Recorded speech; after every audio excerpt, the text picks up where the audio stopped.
Hey, this is Charlie Benante from Classic 78. This is Tom Higgins from Classic 78. And this is Joe McGinnis from Classic 78. And you're listening to Tom Zeus on Shout It Out Loudcast. Woohoo!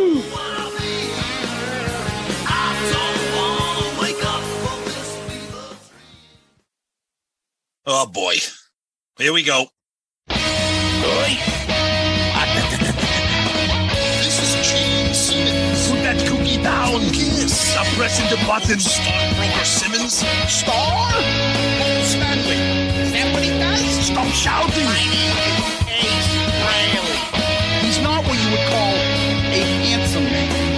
Oh no, here come the Kiss times. Is that a positive thing? Okay. All right. I'm gonna grab me an ice cold mellow yellow. Why? Why do that to the fans? Stop it. Why? Because fuck them. That's why. What are you talking about? 617-525-0850. You do? Hey, fucko. Do you like Kiss? Settle down. Hello. Hey, what's up there, Kiss Army? Tom and Zeus, another episode of Shout It Out Loudcast.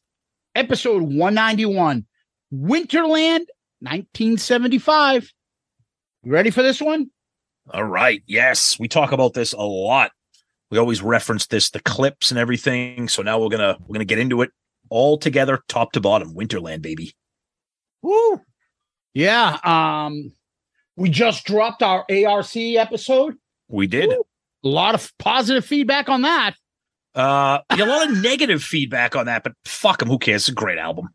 Isn't it funny, Zeus? I said this to you. Isn't it funny how me and you always get shit for like not listening to like these new bands?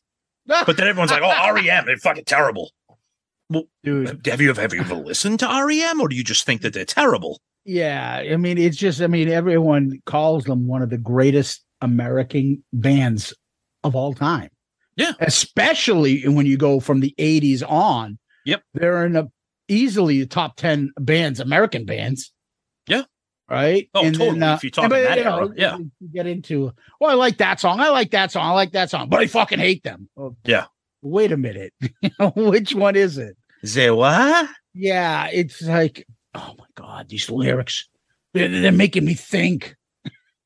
Yeah. Well, sorry. They're not fucking, you're down at fucking Jimmy's fucking bar and grill getting into a fucking fight, you know. It all comes out in October's ARC. Oh yeah, baby. Yeah, it's gonna be a lot of fun. A lot of fun. But anyways, this is Shout It Out Loudcast, not Album Review Crew. So last week we continued our 5-disc CD player discussion, and we talked about the CDs that we had when we were in college that we would play in a 5-disc player from KISS. And what was your selection? Basically, you as a college student in the 90s, what were you picking? Yep. And we did a poll, but before we get to the poll, we get a little bit of announcement here. Hey, Loudcasters, ABCPA Inc. is an accountant firm located in the suburbs of Chicago that can assist you with all your accounting and tax needs. For businesses, they offer bookkeeping, financial statements, payroll processing, payroll tax returns, sales tax returns, filing federal and state income tax returns, and help with starting your own business as well. For individuals, they offer help with sole proprietorships, rental real estate, trust and estate tax returns, and filing personal, federal, and state income tax returns. They have access to all 50 states. So whether you live in Vermont or Rhode Island. All right. Little New England representation. We got to do it. It's a fall, man. ABCPA Inc. can prepare an e-file on your behalf. Did you know, KISS Army, if you own a business with employees and have a 20% reduction of revenue than you did in 2019 due to COVID or state mandated shutdowns, you might be entitled to additional tax credits. And I enjoy money. Follow them on Facebook and LinkedIn and visit them on their website, abcpainc.com. That's abcpainc.com. abcpaink.com. Or you can email our buddy Tony Barone. Everybody loves Tony. At Tony@abcpaink.com. That's Tony@abcpaink.com. Or you can call them 708-430-3232. Again, 708-430-3232. Yeah, ABCPA Inc. And if anyone else is interested in any Shout It Out Loudcast sponsorship, read-alongs, videos, naked telegrams, any of that stuff, feel free to reach out. That's how we got most of our sponsorships.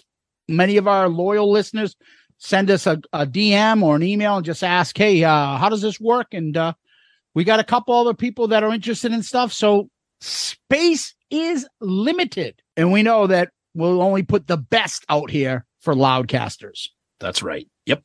Tom, what was in the poll last week? So we asked everybody 5-disc CD player, KISS CDs. Which of these would be in your 5-disc CD player? Destroyer, the debut album, Love Gun or Rock and Roll Over. And of course, the Destroyer cult comes out in full force. Destroyer wins the poll, 33%. Rock and Roll Over at 31%. Love Gun at 22%. Debut coming in last. So fairly close. Destroyer, Rock and Roll Over always seem to rise to the top. Wait a minute. Yeah. You said Destroyer cult. I don't think there's a Destroyer cult. I think Destroyer, rightfully so, has always been considered their most popular. All right. Okay. I'll give you that. So Maybe I was wrong. I think it's gotten. There's a creatures cult. Yeah. Whereas all of a sudden people rank it higher than most people had. Like, wait, what? You have creatures is this? But Destroyer has always been rightfully there. Same thing with Love Gun, or Rock and Roll Over. I can't call those guys cults. Yeah, you're right. It's just something that all of a sudden put this way over the top, higher than it should be. That's all I'm saying. Fair enough. Ace's contribution. Oh, please. Ace can never do no wrong. Ace is the greatest. I am the greatest. Please. Couple comments here. Casey, thinking of what I would have listened to in the 90s, I wasn't a fan of Asylum or Crazy Nights then, but now I love them. I would go Alive 3, Revenge, Smashes, Rock and Roll Over, Kiss debut.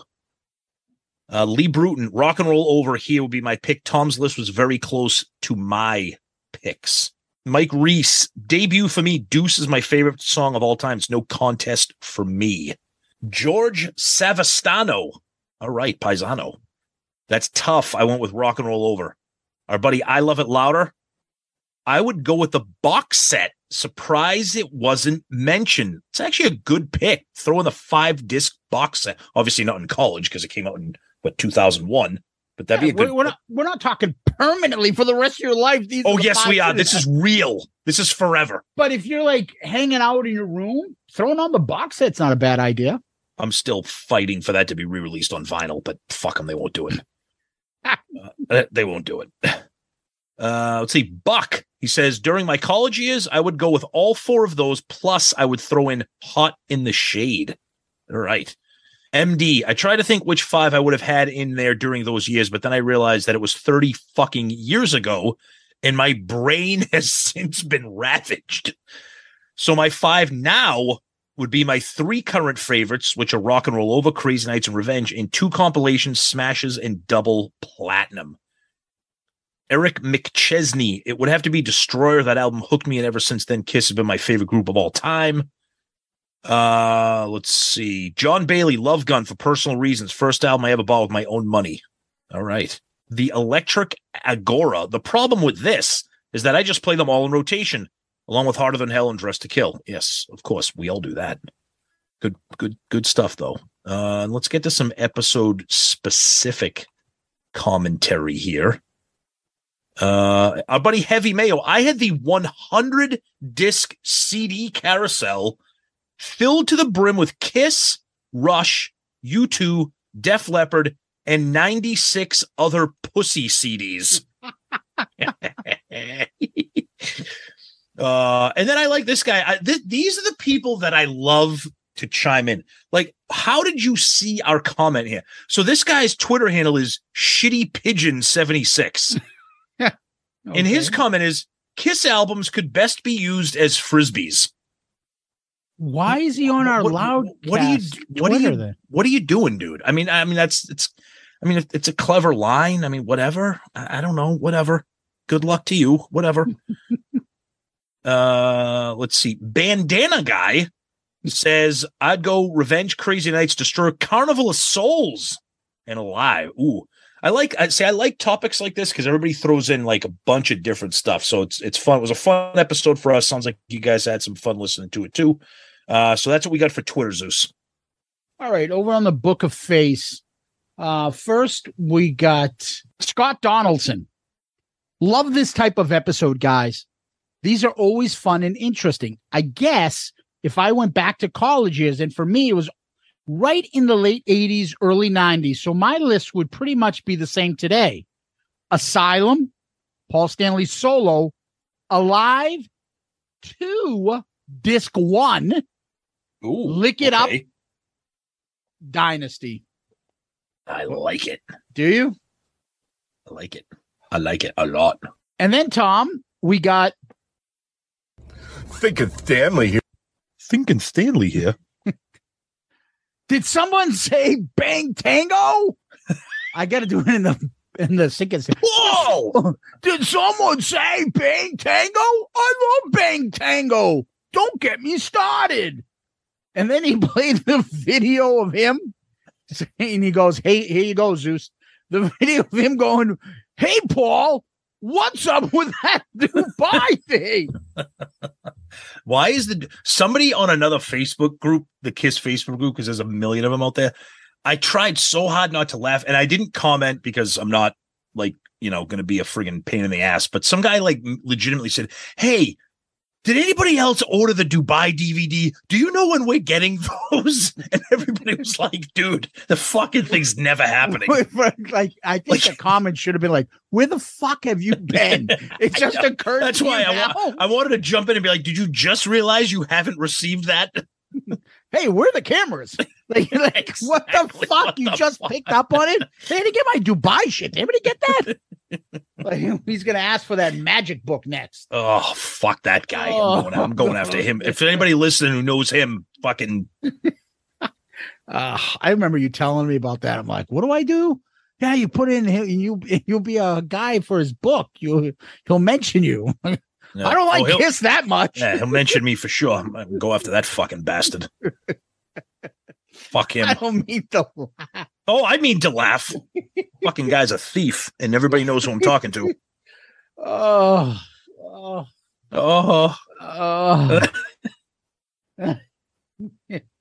15. Paul Hyder. Oh. Did he tell us how to say his name and I forgot? It's Hyder. Did I say it correctly? Yeah. Sorry about that, Paul. 15 minutes in, and I've got pictures of Sinkin Stanley getting keel hauled. Oh, God. Oh, no. Brad Beard. Oh, yeah. When I got my 5-disc changer, it went under the seat of my truck. I had a remote. I thought it was Uptown. Number 1, Revenge, just released. Number 2, Alive 3, just released. Number 3, Rock and Roll Over, just because. Number 4, Smashes, because I had a little of everything. And number 5, Hotter Than Hell, because of the muddy sound. All right. Brad Rustoven. Great topic, guys. I'm in Sinkin Stanley with Tom on this one. Oh, Jesus. During college, I was doing everything I could to defend KISS and prove they were still relevant. My 5-disc changer would also include more recent stuff released during my college years from 91, 95. Revenge, studio album released in 92. Alive 3, live album released in 93. Number 3, Kiss My Ass, tribute album, including modern artists, released in 94, which gave KISS credibility at the time. Great pick. Number 4, Hard to Believe, a KISS covers compilation released in 1990. As bad as some of it is, including Nirvana and Melvins, which gave KISS credibility at the time. I had that. I told Brad I bought that at Tower Records just because I had Nirvana on there. It's like Nirvana did that as like a goof. Yeah, exactly. It's terrible. Number 5, Destroyer, has to be included in any of my KISS related lists. Nice. Yeah, backpack Brad. Over on Loudcasters, guys, Josh Brown. Awesome episode, guys. My years would be a little bit off from the 90s, but I was 10 in 2000. To keep the theme, we would have had Alive 2 and Alive 3 because that's what myself and my cousin listened to religiously. But for the other two, we would have had were Rock and Roll Over and Psycho Circus. Ooh, because it was the newest album at the time. And we loved Psycho Circus, Within, Into the Void, and You Wanted the Best. On my own, would have had Unplugged instead of Rock and Roll Over. 22 years later, I'm 32, and my album in my 30s would be Alive 3, Rock and Roll Over, Animalize, Lick It Up, and Kiss. All right. And then he also chimed in and said, Tom, FedEx and Stuck. I knew it had to be Ohio. Yep. Fucking Grove City, or whatever the hell it was. Yeah. Terrible. I got it, though. I got it now. All right. So, over on YouTube. Mr. Antonio 2005. This episode had me doing a memory lane flashback to buying a 5-disc Kenwood CD stereo system. Yes. Back in the day. It was too close to call T&Z on who list was more superior.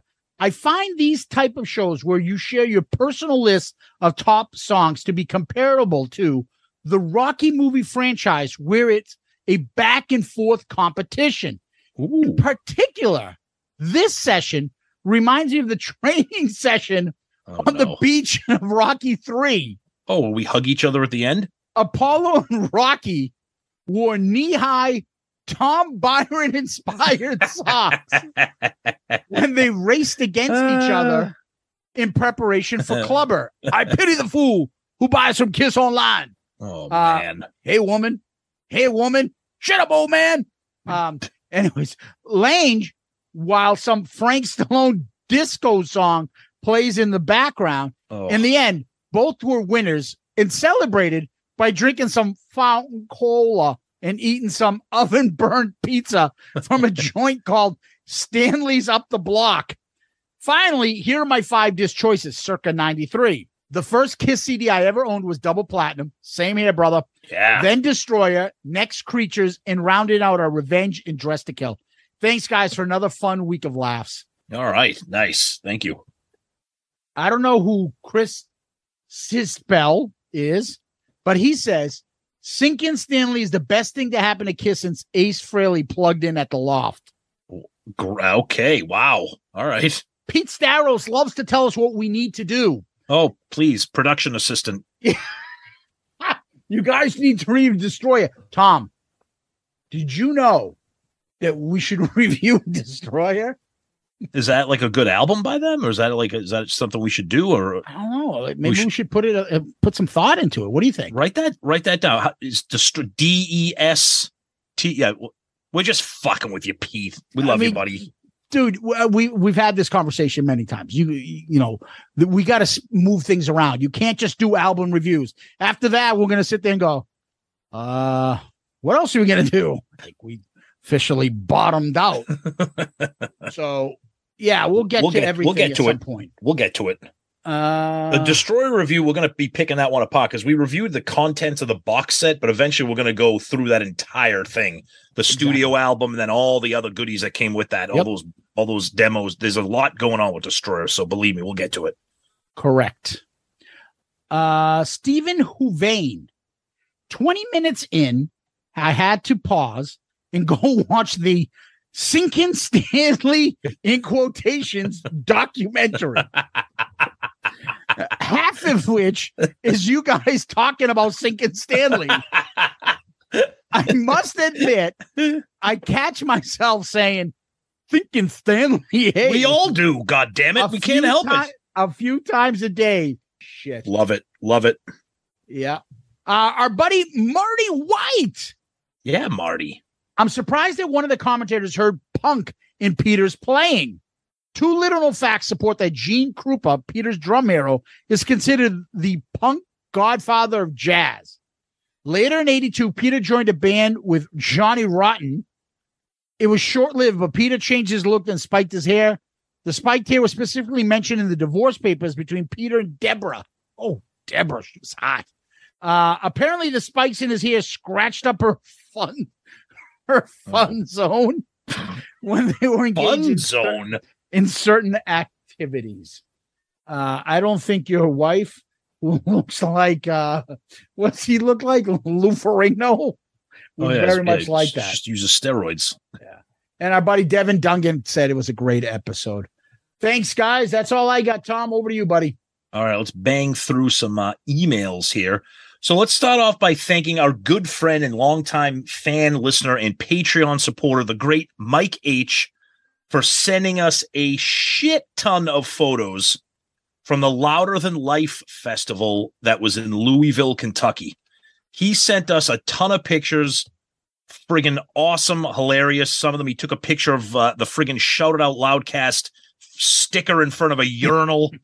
Took pictures of him wearing our logo T-shirt at the event. So, Mike, that's friggin' awesome. We love that, buddy. Thank you so much. You're the best. We love you, Mike. Thank you for all that. And if you want us to include it, please just send us a quick message. Let me know, and I'll put it up on the website. Yes, absolutely. We got a nice long email from our friend Kendall Lacey. Another great episode of Shout Out Loudcast, and also enjoyed the Dorm Damage episode that spawned it. I was walking down the streets saying Screaming Trees, singles, verses, and every time one of these popped up, I was like, yes, and people looked at me odd, and not just because of my goofy face. 5 Kiss Changer, I love things like this. He talks about what his selections would be. He says Crazy Nights, The Elder, 2 discs from Alive and Destroyer, and he kind of gives a brief description on them. He says, those are my teen choices in 2022. I'd probably go with Destroy, Revenge, Ace Frehley, Kiss, and Alive 3. Thank you for giving me this chance to geek out. I'm listening to Alive 3 now because of this.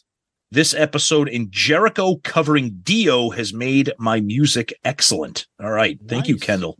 Great stuff. And Kendall writes online, too, so check him out. He's got a website, kendalllacey.com. So he's pretty cool. So check that out. We got an email from our good friend and also America's favorite realtor, Joey Romanek. Joey, we hope that by the time you hear this, that you are well and that your home is still standing and everything else is still standing and everybody's safe, because we know that right now at the time of this recording, Florida is getting absolutely fucking battered. So by the time this drops, that we hope that everybody is safe. Yeah, I talked with him a little bit on DM. He said even his family just missed them. They didn't have to evacuate. So thankfully he's good. Thank God. Yeah. And I have a lot of family down there, including my mom. My mom is just dealing with a lot of wind and rain. My aunts are kind of dealing with some wind and rain too. They'll probably get some flooding, but they'll be safe. So anyways, back to Joey's email. Just wrapped up the latest episode. Great fun as always. 5 discs that I would have had in my changer in the 90s are the same as it would be today, because let's face it, nothing that Kiss has put out since is going to replace anything prior. It's a great point. He goes with Destroyer, Alive, music from The Elder. Joey, what's the matter with you? Animalize, and Dynasty. In my house, I had a Pioneer 5-disc carousel, but I never had a 5-disc changer in my car. What I did have in my sweet 1989 Camaro with ground effects. Oh, now I'm having flashbacks. An Alpine CD player with a detachable faceplate. Remember those? Oh, that was the Alpine plane. Yeah, Easy did. Full complement of a Polk audio that I bought from Crutchfield. Joey, you just checked off the 90s greatest hits between Alpine, Polk, and Crutchfield catalog. Love it. And then he says, now I got to get ready for the hurricane to hit Florida. Peace out, Girl Scout. Good stuff. Good stuff. And we're going to wrap up our feedback with an email and photo from a big fan, longtime listener, friend of the show, Keith Roachford. Hey, T and Z, just want to give you a heads up. On Saturday, September 24th, I attended a local festival and was able to meet up with Eddie Trunk.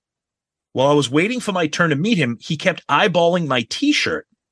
While talking to him, he pointed right at my shirt, which was he was wearing the Shout It Out Loudcast logo shirt. And Eddie said to me, I love that podcast. Tom and Zeus are hilarious. To which, of course, I agreed. Eddie was super cool and a pleasure to finally meet. Thank you both for always delivering top-notch entertainment week in and week out. Please feel free to share or post whatever you want with the pictures I have attached. And he posts a really cool picture of him and Eddie.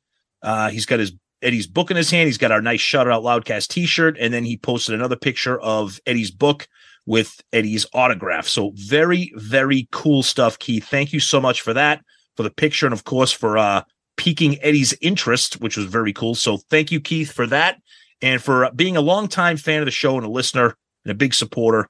You are the comment of the week. Good answer. Good answer. I like the way you think. I'm going to be watching you. Wow.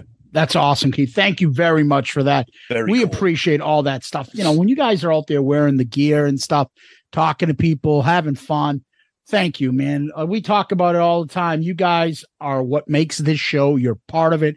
We're one big Loudcast family, and we're really appreciative of all the support and all the stuff you do. Things like that, like Keith does. We love that stuff. We can't tell you how much that stuff makes us laugh and smile, man. Very cool. Very cool. Thank you. Yep.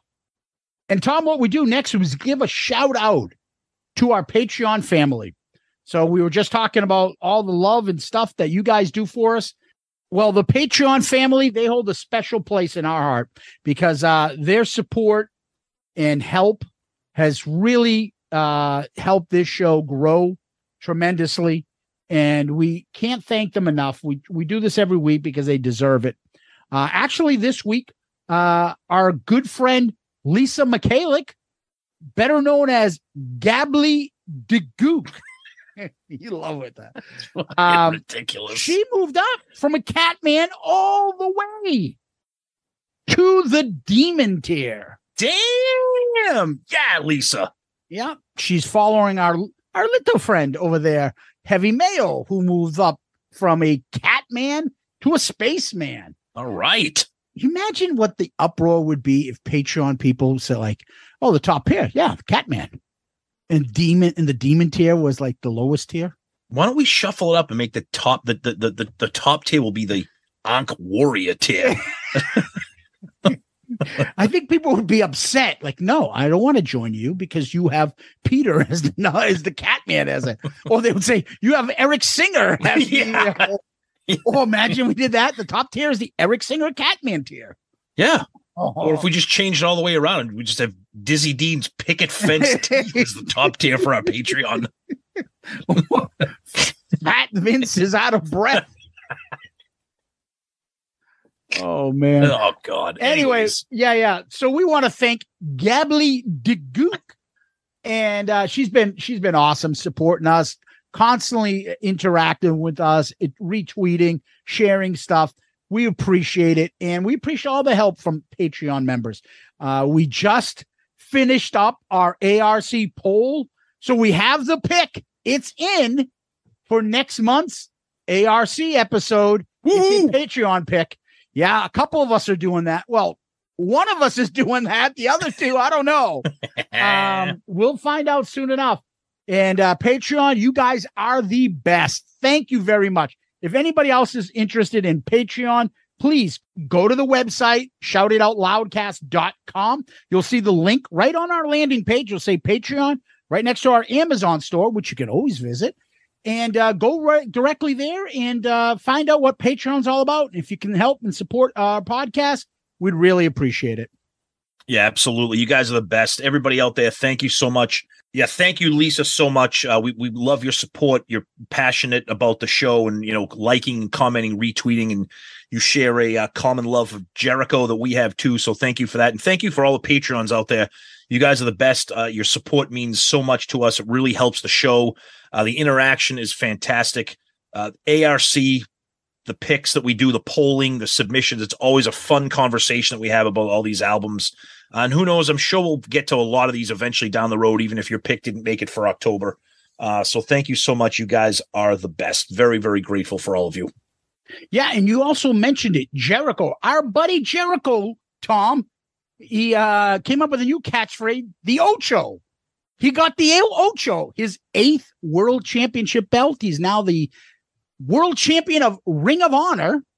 And he's fucking hilarious. Yeah, he's pretty funny fucking dude. We love him. All the stuff that he's doing now, he's just on another level of entertainer. Like, just Well, congratulations to Chris on that. Yep, absolutely. So, Tom, what we do after this is we go to Kiss World, find out what's going on there. Anything new? Yeah. So like I mentioned with Mike's photos, Kiss was at the Louder Than Life Festival. A couple people that we're friends with on social media, a couple of Loudcasters, they were there. Apparently the show was fantastic. They performed at the festival in front of like 70,000 people. You know, same show that they've been doing on the end of the road, but everybody said they sounded great. They kicked ass. They took over the whole place and they did great. They got nothing going on until October 7th. They're going to be at another festival, the Aftershock Festival in Sacramento, California. Then after that, they take a couple weeks off and it's the cruise. What's that all about? And then after the cruise, they take about a month off and they do a show in Tokyo. So it's winding down right now. If you look at their dates right now, they have the Aftershock next week. They have the 2 cruises. They do a show in November for the Tokyo Dome. And then on December 4th in Mexico City, they're at the Hell in Heaven Festival. And that's it. So after that, they got nothing going on for the rest of the December, nothing for the rest of 2022. And we heard Gene a couple months ago say we're going to add 100 shows. Those haven't been added. So right now, December 4th in Mexico City at that festival, that's it for them. Obviously, things will be added, we think, we hope, who knows. But that's about it. And kind of quiet. Paul posted some silliness online about him making a pizza. He posted a video of him tossing the fucking dough in the air. And the funniest thing about that is all the people that tagged us. As soon as people see Paul with a pizza, like, oh, I got to see what Shout Out Loudcast is going to say about this because they know us. But whatever, you know, I'm not going to pile on anymore. It's Paul. That's him. That's his identity. That's his thing. He's passionate about it. Good luck. I will say, Tom, what about the pizza? He looked good. I said that there's a photo he did afterwards that him holding up the finished product. Yeah. And he looked like someone literally took an iron to his face. Yeah. Like, he also looks like a wax figure sometimes too, but I'm just saying his face, it didn't look like with all those bags and looked like, he looked actually good. So yeah, he looked good. He looked good. He looks happy. I mean, you know, whatever. He's making a pizza and I don't know, whatever. Good luck to him, I guess. I don't know. Whatever. Gene's got no friends. Paul's making pizza. I don't know, whatever. Rockstar life, my friend. Yeah, exactly. Okay, Tom, before we get to the topic, I got to go place my Amazon order from our website for some new liquid ass spray.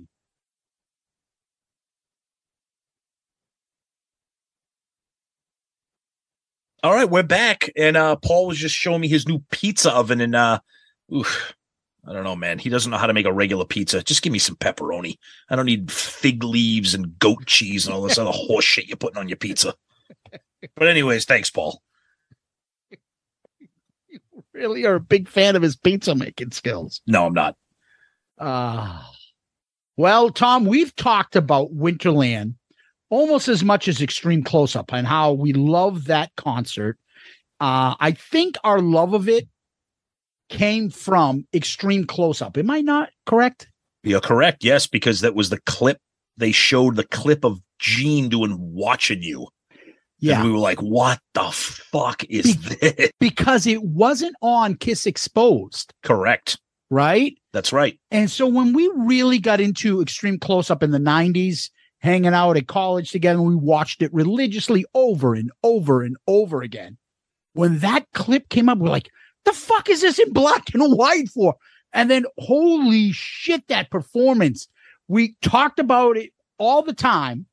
Well, obviously, most of you that are listening to this podcast have seen it. You've seen it either on YouTube. Oh, God. YouTube. Or you have Kissology 1.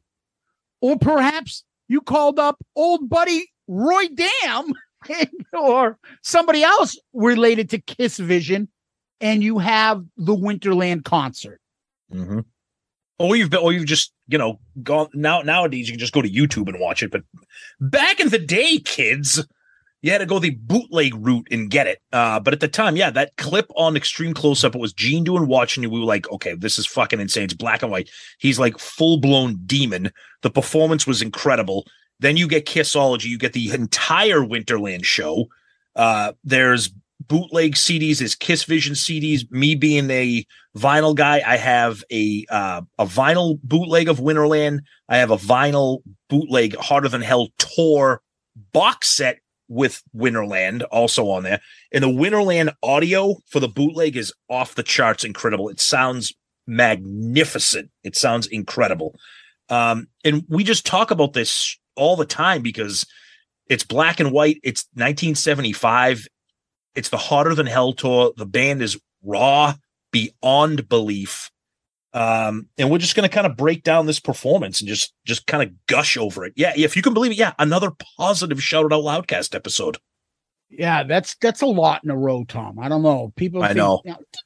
Kiss. Yes, we do. And there are episodes like this that prove it.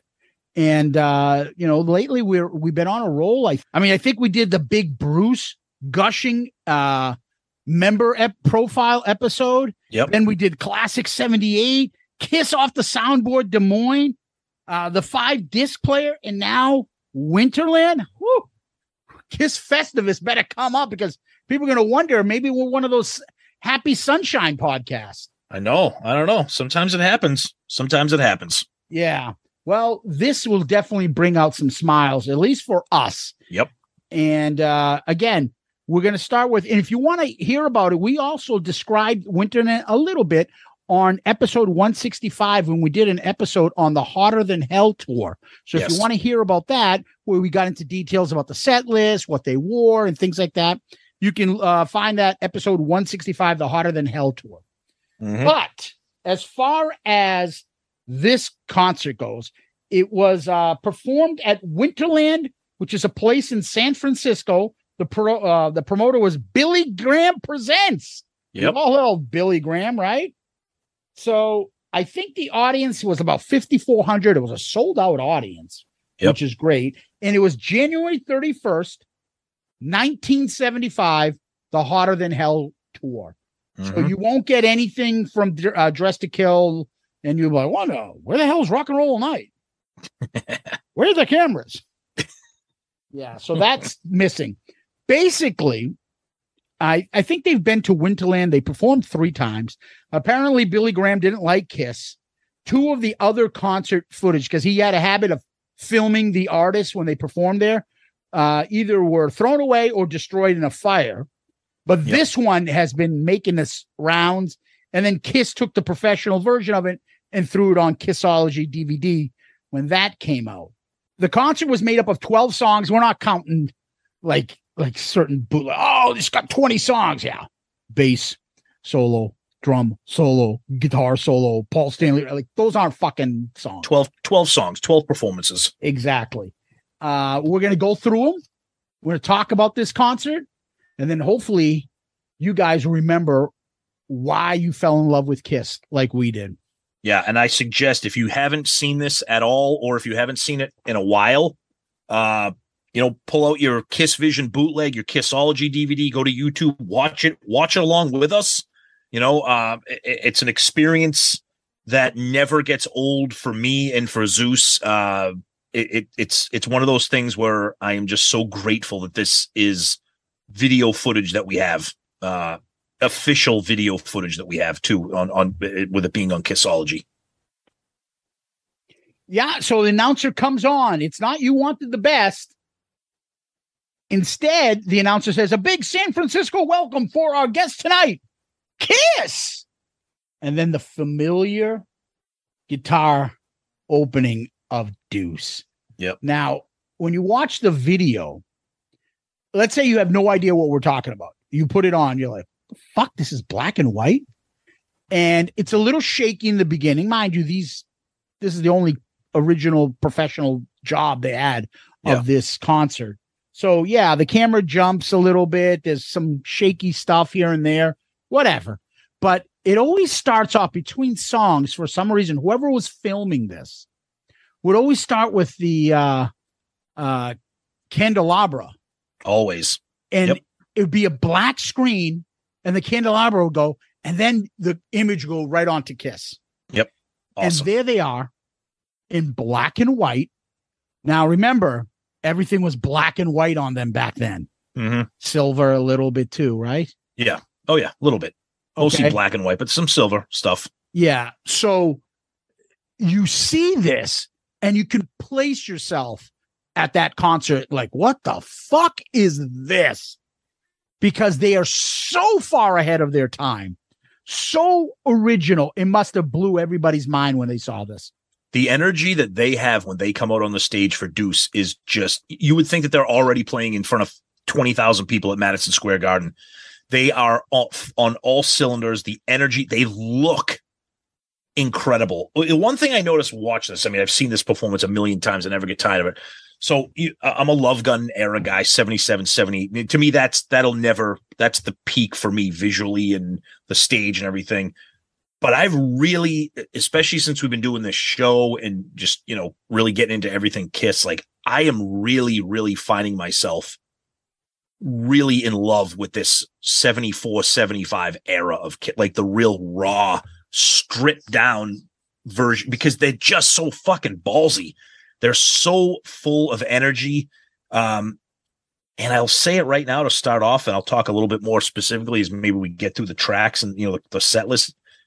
Peter is just on another fucking planet with these performances. He's just on another planet. Gene looks terrifying, especially with the black and white. They look and sound fantastic. It's one of my all-time favorite performances. Yeah, the image you're seeing is insane. So you see the lights and the black and white footage. It just makes them pop more. Yep. I can't explain it. You've got to see it and you'll know what I'm talking about. But Gene and Paul are going nuts. But what you notice though is it's a stripped down version of early KISS. It's just the makeup, really. Yeah. No real, distracting costumes. Gene's voice, super confident. The band, he's singing here. Gene is like singing here. Yeah. Oh, like yeah. He's really not that like that demon growl isn't really there, especially when he's kind of hitting some of the higher notes. You can see like even the way his throat moves, he's like singing. You know what I mean? Yeah. He's got that kind of higher register in his voice in this song. He's not doing get up and get your he's not doing that demon growl. Not he's yet. More singing yet. You're absolutely right, Tom. It just sounds so fucking heavy when you see this. It's 1975. They look dangerous. It looks heavy as fuck. That's the thing I can't believe is 1975. And you look at this and you're like, even if you aren't a KISS fan, like if you showed this to somebody, be like, watch this and tell me that this is not awesome. Tell me that this is not fucking badass rock and roll right here. You don't have to like the band. You don't have to like what they became or what they turned into or what they are now. Watch this now. They're fucking owning the stage right now. They are commanding everybody's attention. It's incredible. Yeah, to be that confident, young, and having the balls to do it. It's almost one of those things that you're like, if that was me, I'd be so fucking embarrassed to go out there. Like people are going to laugh at me or something. They had fucking no qualm. They didn't know like that we today would be looking back in awe of that. Back then, they were probably like, dude, should we even be going out there right now like this? But they had the balls to do it and they backed it up on stage. What I liked about this too is if the energy, and it's throughout. I mean, I can say this right now. Throughout the whole fucking concert, they didn't waste one little bit of motion. Nope. Fucking all concert long, moving, jumping, bobbing back and forth, head banging, you name it. So Gene and Paul are bobbing back and forth while Ace goes on and rips on the solo. Mm-hmm. And then, you see like Gene and Paul get together and they have their backs to the crowd and they do that kind of back and forth that they're doing while Ace is ripping and they're bopping again. And then they like the camera does that dual angle where one image is over the other image. So they'll show Ace's fingers or something. And then the band, and then Gene and Paul going back and forth. One complaint I would have is in the beginning, there's very little Peter. You wouldn't know he was in the band. But at this point, it's just really Ace and Gene and Paul. And then it gets back to what we all know and love. And that's that classic, the three of them up together doing the back and forth do stance. Yep. Amazing. And how many times have we seen that at KISS concerts now? Well, they'll always put that up. It's awesome. And you mentioned it earlier, like back when they were doing this, like when I was watching this again today, like to think that this was almost 50 years ago.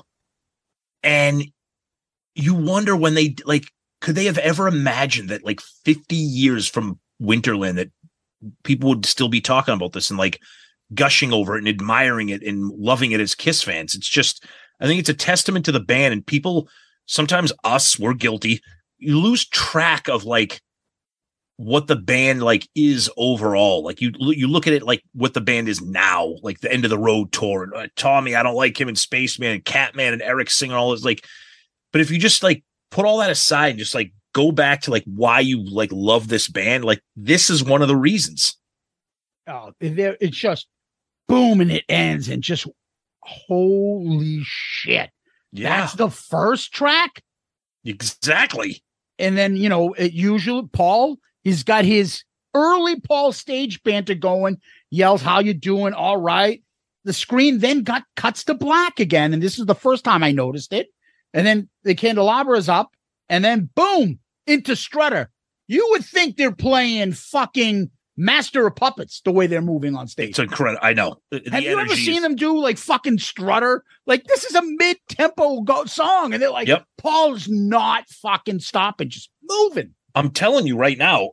Look, and I know I don't have to convince you of this. Yeah, these early performances, Peter is the engine driving this train here. For me, I mean, granted, you know, Ace and Paul and Gene, obviously they're all four equal parts, but something about Peter's energy and the rawness of him just absolutely pummeling the drums right now, I don't know, it just really caught my attention. It's almost like he's like a punk jazz drummer, if that makes any sense. He's just fucking going to town.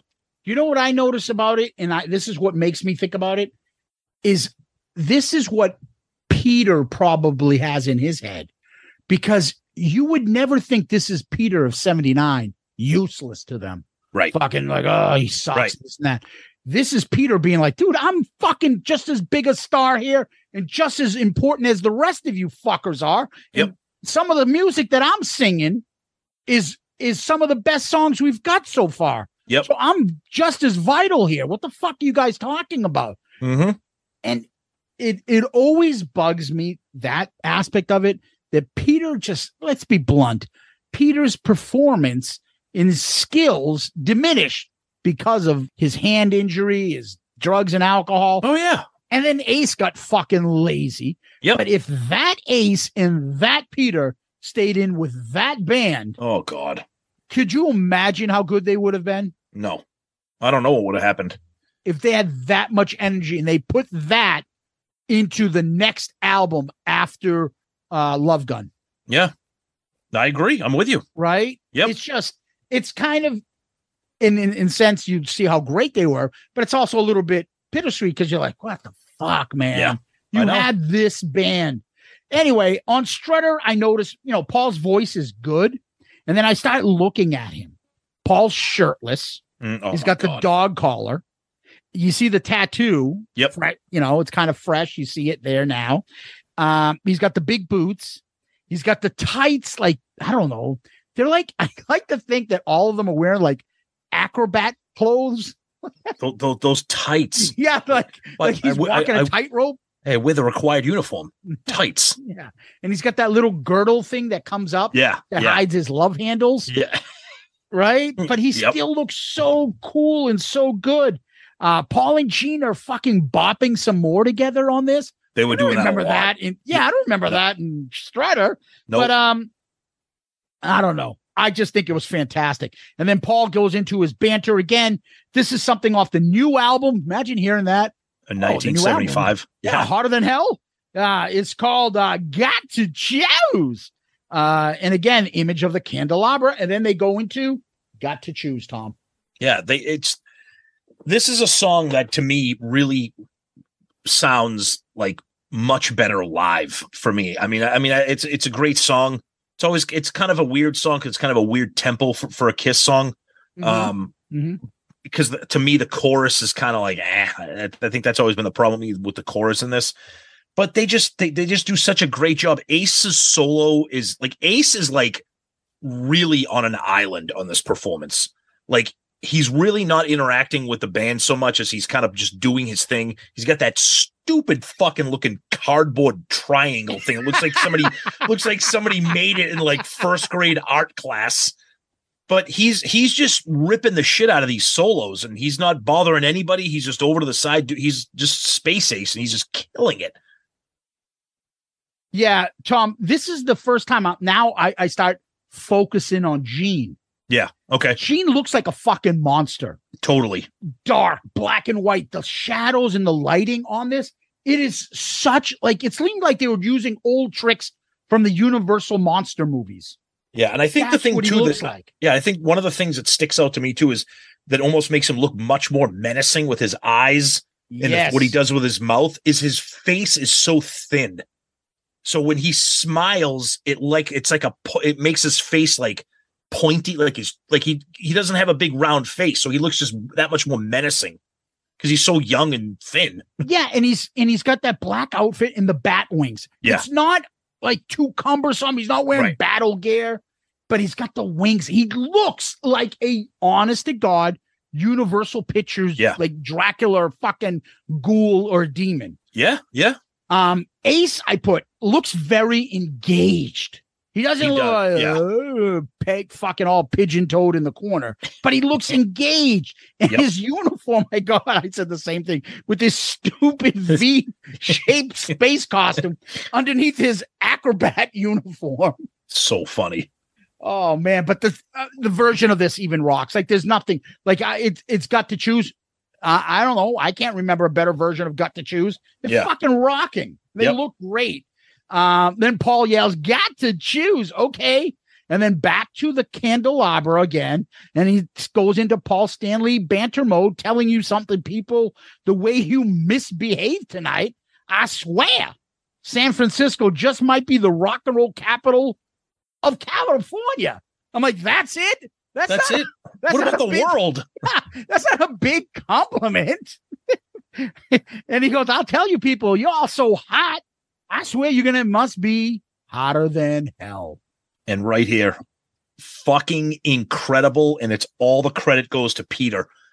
The shuffle drumming that he is doing here. We talked about this when we had our buddy Joey on, when we did live or studio. I think one of my highest rated songs for better live was Hotter Than Hell, because I think the studio version sucks. Yeah. The live version of Hotter Than Hell, listen to this version up against the studio version of Hotter Than Hell. Look at what Peter is adding to the drums here. He's adding a little bit of a shuffle that gives it like a groove, a little like a swing to it that just makes because the song is kind of to me. But when he does this live, it's fucking fantastic. Yeah, I'm with you on Tom. And you know who else gave us that impression of him was Charlie Benante when he was on. We did the Classic 70. He was talking about Peter's early drumming and how he was trying specifically to mimic that and to come up with it. And he's made it sound like, that's not easy. And Peter's, when I started noticing him a little bit on this, the light seems dark for a little bit when it comes back on. Yeah. And then it's a little late. And then the camera gets back onto Paul halfway into his verse. And then I started putting, so Peter isn't really being shown that much. I can hear him. Yeah. And then all of a sudden you get a glimpse of him finally. And he's shirtless. And he's got the big cross. Fucking love that. Yep. He doesn't do the gong though at that end outro. And I was missing that. He hits a couple cymbals, but he doesn't do the big gong, but he goes nuts while Ace is doing that outro solo. Oh my God. And now at the end, finally, they get a little bit of a close up on him. Mm-hmm. It's awesome. And I fucking love it. Yep. Yep. Amazing. And then they go right into Firehouse. and somebody comes back with the fireman's hat on. Oh, God. My God, that fireman's hat. We love Firehouse. We've always said, I mean, live version, fucking great. Studio version. I love the studio version because it's a little bit like slower, has a different groove, but live, yeah, I mean, you can't deny Firehouse live. I mean, and Paul is at his Paulist right here with the freaking hat. Like, she looked good. I love it. Yeah. But I'll tell you what I don't like. Go That ahead. fucking siren at the end. I thought my dog was going to start barking at that thing. Dude, how do you not like I love the siren idea, but that specific siren tone, horrendous. I hated it. It was annoying me. But that's just me. God, I fucking loved it. I know you do. Paul does this weird pouty shoulder thing to the camera in the beginning. Ooh. You just sounded like, you know. Ooh, thinking Stanley here. Firehouse, baby. Ooh. And then I love it when Gene jumps in on the harmonies. Yes. Oh, I've always loved and that. The camera, let's be honest, the camera figured out that's the star of the band. Oh, it yes. focused on him way more than anybody else. Absolutely. Yep. So the camera focused on him. Again, cameraman is late. Like Ace is ripping it on the solo, or if Peter does something, it's like, dude, stop filming Paul, like just waving his hands. This guy's ripping on a solo. Get it on Ace. Yep. The cameraman was a little slow sometimes then. And then the siren, then the smoke. I fucking loved it. Loved it. I felt like I was there. Yeah. And I can only imagine people like, what the fuck is going on in this place? Are we going to burn down? Like, that's what I'm thinking. Like the crowd must have been like, who the fuck are these guys? And what is happening here? The camera was spazzing out for a little bit. And then all of a sudden, Gene comes out and breathes the fire. Mm-hmm. Paul does his Alive special, Firehouse. Oh, woo. That's what everybody wants. Yep. Yep. And Paul says something like, I still say it's hot. I don't know. Fucking whatever. And then right into Watching You, which was the first thing that we got into when we first learned about this concert from obviously Extreme Close-Up. Watching You, Tom, what do you think? This might be my all-time favorite like Gene performance like of anything ever. Okay. Like, I think, you know, I think of the Houston 77 show on the Love Gun Alive 2 tour, whatever, you know, that's iconic. And I love Gene, but this up here, it's black and white. It's the camera's in his face. The song itself is already menacing. It's fucking fantastic here. This performance is just otherworldly for me. Yeah. I will say this. It's way ahead of its time. I agree. It is so heavy. It's dark. It's like menacing. Gene is like scary and drooling shit. If you notice, yep. Peter in the background is going nuts. Oh my God. He is going. That's what I have. I said, Peter is off the rails. That's what I wrote on my notes. Yeah. Gene hits the high note and trying not to stand. Yeah. Yeah. Oh my God. He's unbelievable. Finally, I put some close up of Peter. I talked about, you know, I wrote down here about the song being heavy and way ahead of his time. And then the whole extreme close up in our love of this. Yep. Peter going nuts towards the end again. And there's a little interlude with him and Ace goes into a solo. The camera pans on the logo while Ace is on the solo. I'm like, get on fucking Ace. Yeah, exactly. Anyway, Ace looks like when he goes back on him, they finally show the camera. It looks like he's tapping, a la Eddie Van Halen in the beginning. If yeah. Notice it. Take a look at it. It looked like he was doing that. And then he goes into the familiar. Yep. He goes into the familiar Tommy solo. The familiar Ace solo. Uh-oh, how dare you? Yeah, exactly. Peter goes nuts. Paul says, Ace Frehley, lead guitar. And then Paul jumps up and writes, all right, now San Francisco. Know what I like about you? You people know that if you want to get down, you got to get up. So Come on. You got nothing to lose. And then right into nothing to lose. I was waiting for Ace to be like, thanks, Paul. We didn't get really one lead guitar. Oh, thanks, brother. Appreciate the love. God love you. Got nothing to lose, Paul. Nothing to lose. Holy shit. I mean, between Gene doing the verses, Peter jumping in on the chorus, this is it just makes you fall in love with the band like just all over again. It's just fucking incredible shit. It's so good.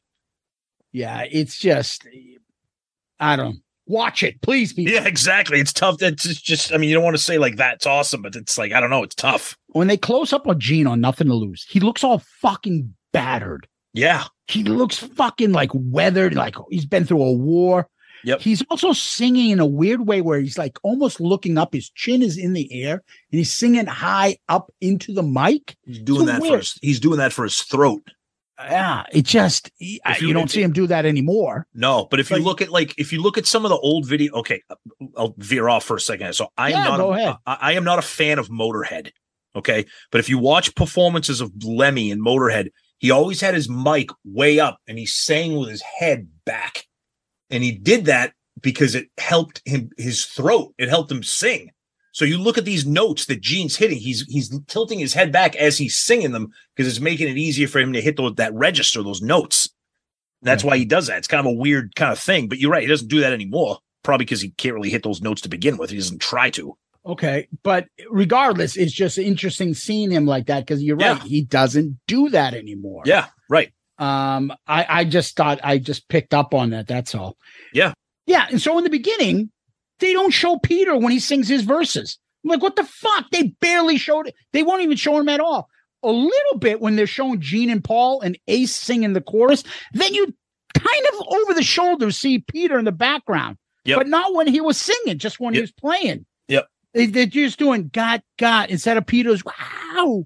Like they were showing those guys singing that background part. Yeah.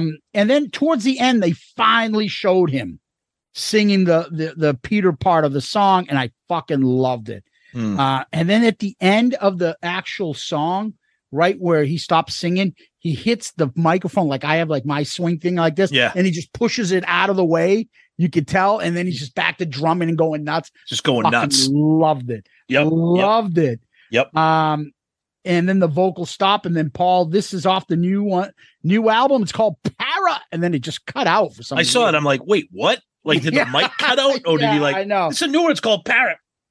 This one's called Parasite. I wrote this when I was hanging out with Rachel.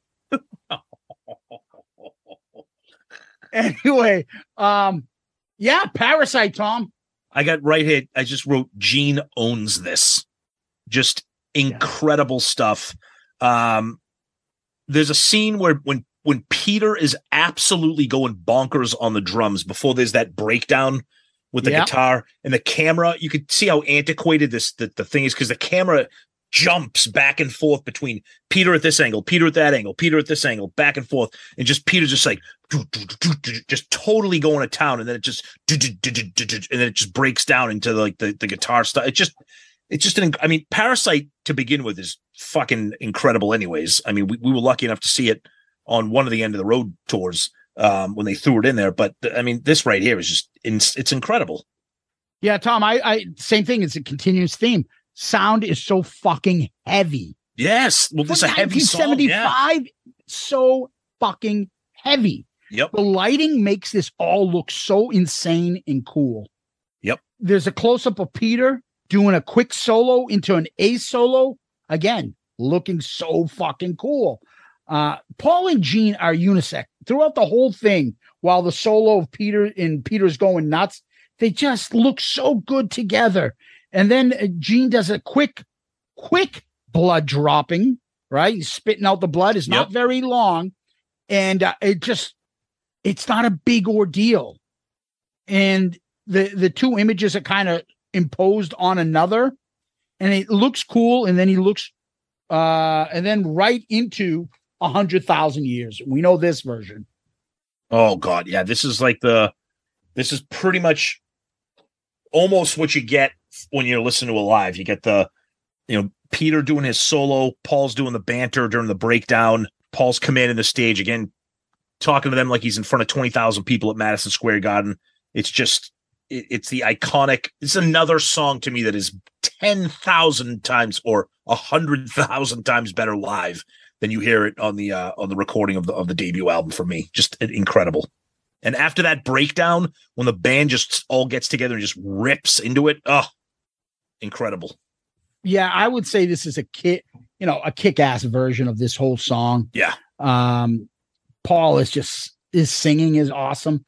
Into the drum solo, close up of Peter, and he's got the cross on, like I said. And then they do like a close up of Paul's ass. You know what else? You know what else they did that was What's really that? You know what they did that was really weird? I think it was during Ace, when Ace was kind of ripping. Paul and Gene start to clap, but they start to do like, I'll get to that. Dude, what the fuck was that? Dude, I will get to that. Okay. So then Paul does the famous banter that he does from Alive, and it's just him and Peter, right? I got a question, right? San Francisco, got a question for you. I want to know how many people here tonight, how many people tonight believe in rock and roll. I think you do better than that. You believe in rock and roll, rock and roll. Like I said, then he says, come on and clap your hands, because that's what rock and roll is about. No, it isn't. No, it isn't. You nerd. Yeah. Come Settle on, down, nerd. And then they show Gene and Paul like clapping hands. Yeah, good job, kid. But then they do like this little like sway to the left, sway to the right, like kind of like they're looking at, you can tell that they don't know what to do. It's so fucking awkward. It is. It looks weird. But just when you thought that was awkward, all of a sudden, Paul and Ace are doing high five patty cakes. Yeah. Did you see that with one hand patty caking each other? Real awkward. Oh, high five, Ace. All right, Paul, high five. Thanks, brother. High five. Peace be with you. Assalamu alaikum, brother. The fuck? Oh, Jesus. Shalom. God bless you.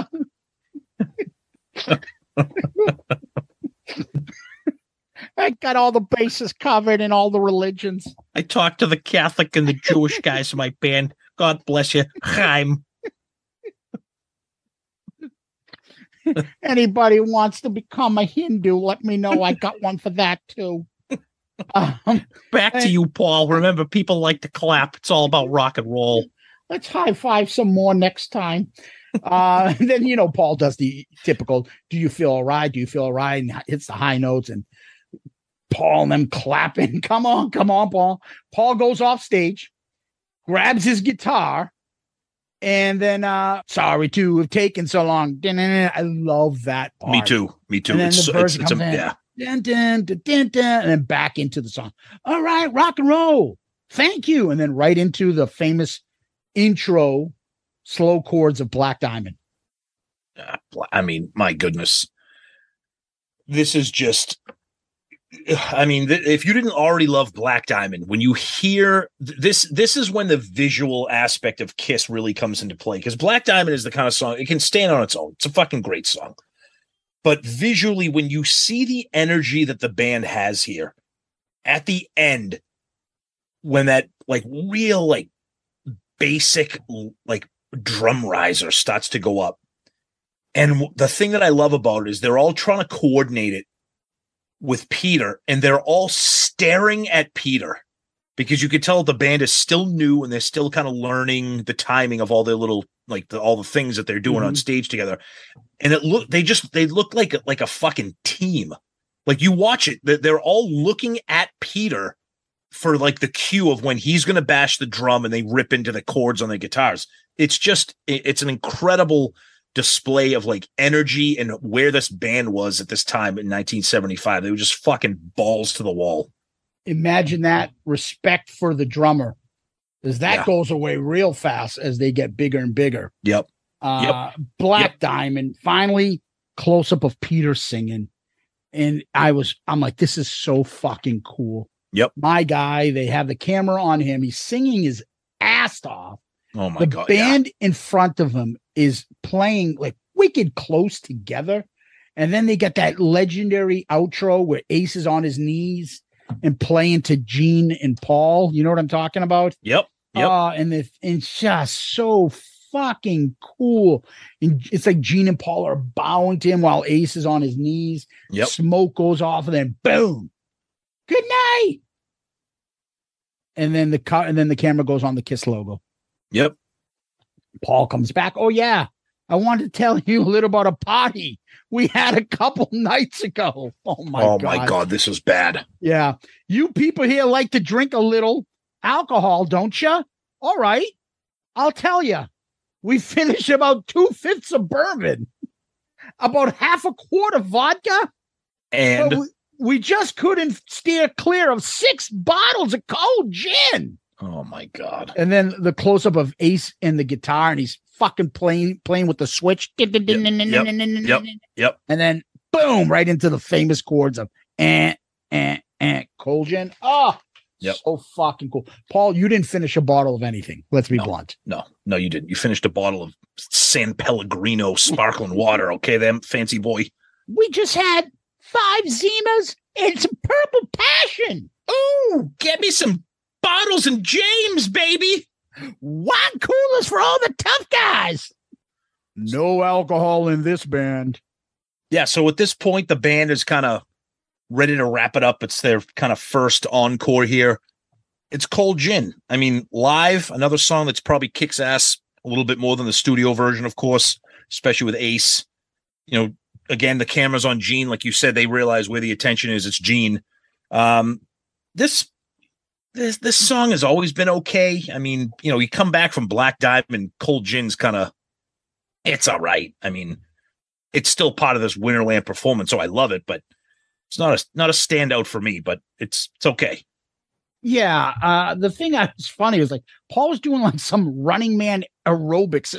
That was hilarious. He was doing like ooh, ooh, ooh, ooh, like ooh. Yeah, and I love Paul was harmonizing with Gene on the second verse and on. Again, the energy just makes it so different. Paul swinging, even now towards the end of the concert, he's swinging his hands like Pete Townsend.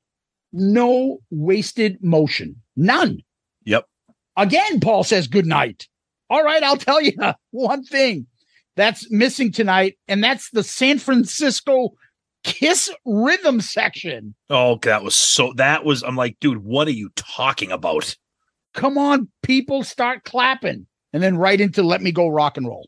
You know how if you don't know how I feel about this song, to me, it's a good performance, great solo, but it's funny, after watching them do songs like 100,000 Years, Black Diamond, Parasite, Watching You, this song is way too chipper and upbeat for the band right now. They're not as scary doing this. Is like a fun. Hey, everybody's gonna jam to old time rock and roll by Bob Seger. That's exactly right. Yep, and it's like they look weird performing this after the show you just watched. If they threw this in the middle of the set, I could have seen it. But ending the show with this, I thought was kind of curious. Yeah, the thing about it too is they didn't finish the song. It goes like about halfway through the song. And I don't know why the original footage doesn't have it. Yeah. And then they show Peter, and then it kind of goes away. So Ace is still fucking ripping on this song. Camera's focused on Gene, but Ace is fucking tearing it up. And then at one point in the middle of the song, Gene asks, "Do you want to rock and roll?" I've never heard Gene do that. Me neither. Here come the KISS stars. In 1978 and whatever. Camera focuses on Peter and it fades because somehow they couldn't get that last part of the concert. And so we don't get the full version of Let Me Go Rock and Roll, much to Tom's dismay. Yeah. It's okay. Overall thoughts on the concert? It's everything that you want from an early KISS show. It's the band not quite at their peak because they're still working out a couple kinks. But seeing a show like this in a small club, the four of them right on top of each other. It's not like the Alive 2 Love Gun stage with the massive risers, staircases, them 100 feet apart from each other. They're all on top of each other. They're all feeding off of each other's energy. They're right in front of Peter. It's incredible. It's one of my all-time favorite performances. I love that we have the video. I love that I have the audio with the vinyl that I have. I really wish, I know that it's out there, in the bootleg circuits, but this would be a really fucking killer off the soundboard, like a release for a lot of fans. I mean, I know a lot of people would say, oh, it's like a live. Well, guess what? Des Moines was kind of like a live too. A little bit different, but I think this would be nice to get an official release. I think the band is aware of how much the fans love this one. I can't get enough. When this thing first came out, I was just so ecstatic, and getting this and having this on Kissology, and I got the bootleg just when I want to watch it by myself. It's a different footage if you see the remastered part rather than the Kissology. It's a little bit different. Yeah. So if you want to see different cut of it and whatever, take a look at the bootleg version and see if you like the differences or you don't. Yep. I just think this is such a legendary concert. This is one of those things that, hey, you don't like Kiss? Did you ever see this? Exactly. Watch That's what I say. Yep. Watch this. And then tell me that Kiss is a gimmick, or Kiss isn't really talented, or Kiss is, they just do it for the money, or they don't care. Dude, go check out how fucking original and badass they were. Mm-hmm. Oh my God. It is one of my favorite things about Kiss is this concert. The sad thing is, we can't rank this, and everybody, we love to rank things, but we can't rank it because it's not an official release. It's not a clip, a TV clip. It's not a documentary either. We just got to have it as one of our favorite Kiss things of all time. Yep. Just standing on its own. Yep. People, go see this. Absolutely. Don't miss it. You have, if at the very minimum, you have YouTube, search Kiss Winterland 1975. All right, Tom, what do we do next? We got our question of the week, and our question of the week comes from somebody that we wanted to give an extra shout out to, our local fan who goes by the name of Moving On 2660850. He was at the Patriots game this past week and was wearing a Shouted Out Loudcast shirt at Gillette Stadium. How fucking cool is that? Thank you for that. That's amazing. That was really awesome. Thank you for tagging us, taking that picture, wearing it. We love it. Too bad the Patriots suck, but that's okay. It's a separate problem. So his question is pretty simple. We've kind of talked about this a little bit. He said, would you guys rather have fewer off the soundboard releases if they had better packaging? So his thing is, let's say that in order to have better packaging, you might only get 2 instead of 4 a year. And we talk about the packaging and how there is none. I could wait. Yeah. I mean, I got these 4. If we got better packaging, yeah, I could wait. I don't see why not, right? Yeah.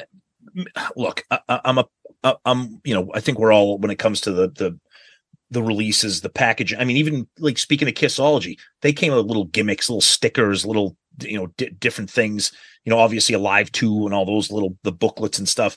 I know that they're trying to make these things like bootlegs, off the soundboard, the cardboard looking box with the stamp of the logo and stuff.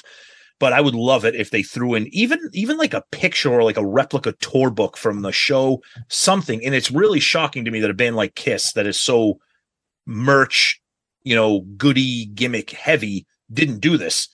If they said to us, yeah, we're going to release 2 off the soundboards a year instead of 4, and we're going to give you some cool shit with it, I would take that. Yes. Yeah, that's where I'm going with it. Yeah, exactly. That's what I would do. Yep. So great question. It's a great question. And again, thank you so much for representing at Gillette. Appreciate it, buddy. Thank you so much. And thank you for always just being a big supporter of the show. We appreciate it very much. Yeah. And next time you want to do some retractable roof talk. They were dodging debris. Boston Bruins Jordan Caron. All right. Tom, where can people find us? Please check us out at our awesome website, shoutitoutloudcast.com. You can find all of the Shout It Out Loudcast episodes, all of the ARC episodes, Zeppelin Chronicles. Yes, that is still a thing. and our newest sidecast, the Dorm Damage episodes. Everything's on there. You can check out all of our rankings. Everything's on there. You can listen to the episodes right from there. You can comment directly from there. You can send us messages from the website. You can click on our merch link, pick up some awesome Shout Out Loudcast merch like a lot of these guys that we've talked about tonight have done. You can shop from Amazon directly from our website. You can go there. You can click on our friends link, see all of our friends' shows that we've been on, people that have been on our show, all kinds of great stuff. The website is one-stop shop for everything that you want to take a look at there. You can join Patreon right from there. And again, we love our Patreon people. So please, you guys are the greatest. Check us out at patreon.com or download the app and search for us. You can also contact us at our email, shoutoutloudcast@gmail.com, and all the social media, Twitter, Facebook, Instagram, the TikTok for the kids, the YouTube for the kids. You could send us direct messages on all that. We're able to be reached anyhow you want. We're there. We're a proud member of the Pantheon Podcast Network of shows. Tons of great shows on there. Check them out. All kinds of genres there, groups, discussions, all kinds of topics, something for everybody. You can check them out at pantheonpodcast.com. So we're proud to be part of that group too. Yeah, Tom, you hit just about everything, even my DMs. So maybe I don't have to say it this time. Fuck it. You can subscribe to our YouTube channel. We're closing in on 800. Let's get that over with, guys. Get on there and subscribe. And finally, you can give us one of those 5-star child reviews on Apple iTunes, on Spotify, Podchaser, on Facebook, wherever you can give us a 5-star review. Please do so. It's a big help to us. We greatly appreciate it. And I believe we have a 5-star review to go over with you guys. Ooh, fancy boy. This one is on Apple Podcast. It says, awesome show, 5 stars. This is simply just an amazing KISS podcast. I've learned so much about the band and its history through this show. Even though the main focus of the show is about KISS and their music, the ARC album review shows with guest host Sonny are great. I love hearing the hilarious conversations and reviews about these great albums I grew up listening to, and I've been listening for over a month now and cannot get enough. Tom and Zeus are hilarious. I have spit my drink out several times, dying laughing when I hear these guys impersonate Ace Frehley and Gene Simmons, or just say, settle down, Tony from Restrained. nice. Love the show. Keep them coming. And this is from Schecter 5. Again, we don't know who some of these people are. And Schecter 5, please send us a DM. Let us know who you are. We'd love to thank you. And we appreciate this. And if you are listening to us out there and you haven't given us a review, or if you want to give us a new one, please do so. We will obviously give you a shout out. And it's greatly appreciated. It moves us up the food chain and it helps the show. And the other way to help the show, and Tom has already mentioned it, is our Patreon family. And we thank them as well. Tom, what we usually do is we end on famous last words. Do you have any? I do. And before I get to my famous last words, I just want to give a little shout out to Schecter 5 for the 5-star iTunes, Apple, whatever you want to call it, review there. We love it. You guys are the best. Thank you so much for taking the time for that. Much appreciated. And on to my famous last words. She can move you and improve you with her love and her devotion. And she'll thrill you and she'll chill you.